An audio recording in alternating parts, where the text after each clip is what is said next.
সুপ্রিয় সুধী, কৃষি একটি বাণিজ্য চ্যানেলে আপনাকে স্বাগতম। পেঁপে গাছের জন্য গর্ত প্রস্তুত করা হচ্ছে।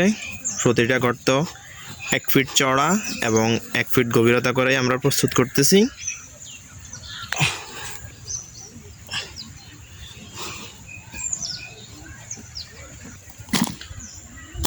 গর্তে সার দেওয়া হচ্ছে গোবর। প্রতিটা গর্তের জন্য গোবর প্রয়োজন 15 থেকে 20 কেজি করে। আপনি আপনার প্রয়োজন মতো গোবর দিবেন। আমরা এখানে আমাদের প্রয়োজন মতো গোবর দিয়ে দিচ্ছি।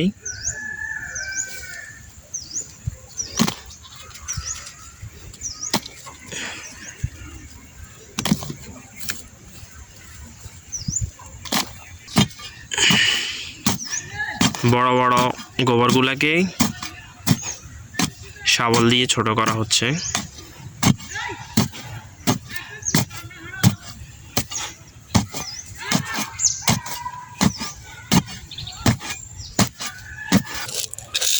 আমরা গোবর সার দিয়ে দিছি। এখন আমরা গর্তের জন্য রাসায়নিক সার ব্যবহার করব। রাসায়নিক সার বিশেষ করে প্রয়োজন ডিএপি সার। প্রতিটা গর্তের জন্য ডিএপি সার প্রয়োজন 200 গ্রাম করে। আমরা ডিএপি সার দিচ্ছি। এরপর আমরা এখন মিক্স করতেছি এমওপি সার, মিউরেট অফ পটাশ সার। এটার পরিমাণও 200 গ্রাম করে। আপনি চাইলে 250 গ্রাম করে দিতে পারেন যদি আপনার গর্ত বড় হয়। এরপর আমরা এটার সাথে মিক্স করব জিপসাম। জিপসাম নেওয়া হচ্ছে 200 গ্রাম জিপসাম। আর এটার সাথে আমরা দিতে হবে আরও বোরন সার 30 থেকে 50 গ্রাম করে। আমরা এগুলো প্রতিটি গর্তে দিয়ে দেব। এবার এগুলো মিক্স করা হবে।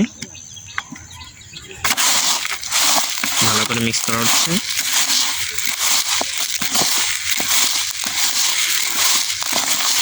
মিক্স করা হয়ে গেছে। আমরা এখন এগুলো গর্তের মধ্যে দিয়ে দেব। আমরা এখন রাসায়নিক সার দিয়ে দিচ্ছি। গোবর সারের সাথে মিক্স করা হচ্ছে। দেখেন, এগুলো দিয়ে দিচ্ছি।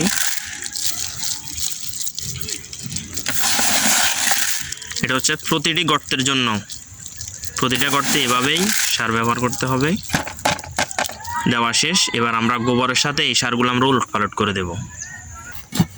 আমরা এখন শাবল দিয়ে এগুলো উলটপালট করে দিচ্ছি, অর্থাৎ গোবরের সাথে রাসায়নিক সারগুলো ভালোভাবে মিক্স করে দিচ্ছি, যাতে করে এই গোবর এবং রাসায়নিক সার পরস্পরের সাথে মিশে যায় এবং এটা থেকে গ্যাসগুলো যেন চলে যায়।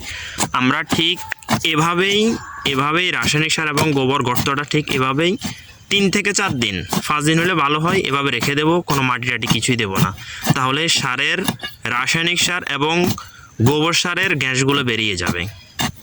এরপরে দেখেন, এটা হচ্ছে গর্তের অর্ধেকের নিচে চলে গেছে, এবার অর্ধেক খালি আছে। এই অর্ধেকে আমরা 5 দিন পরে আমরা মাটি দিয়ে দেব।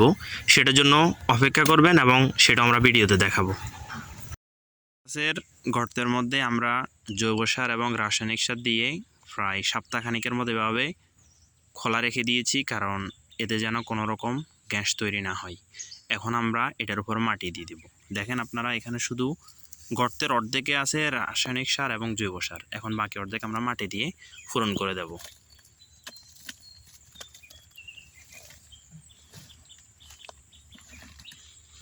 মাটি দেওয়া হচ্ছে গর্তের মধ্যে,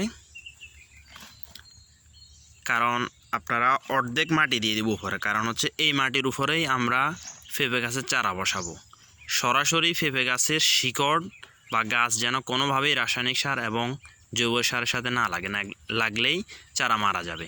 অর্থাৎ যখন আমরা মাটি দিয়ে দিছি, মাটির উপর আমরা চারাটা বসাই দেব। চারাটা বসাই দিলে এখান থেকে আস্তে ধীরে শিকড় রাসায়নিক সার এবং জৈব সার গ্রহণ করবে। এই মাটি দেওয়া অবস্থায় আমরা এভাবে 15 থেকে 20 দিন আমরা রেখে দেব, অর্থাৎ রাসায়নিক সার এবং জৈব সার ভালোভাবে পচে যাওয়ার জন্য। 15-20 দিন পরেই আমরা এটার উপর পেঁপে চারা বসাই দেব। আমাদের পচা গোবর এবং রাসায়নিক সার পচার পরে আজ আমরা পেঁপের চারা দিচ্ছি। এই হচ্ছে পেঁপে, এটা হচ্ছে রেড লেডি জাত।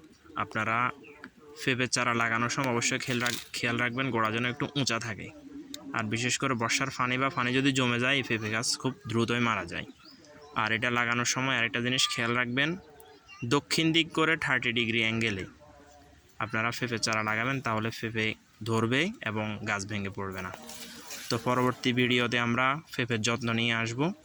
সে পর্যন্ত অপেক্ষা করুন। আসসালামু আলাইকুম রহমতুল্লাহ।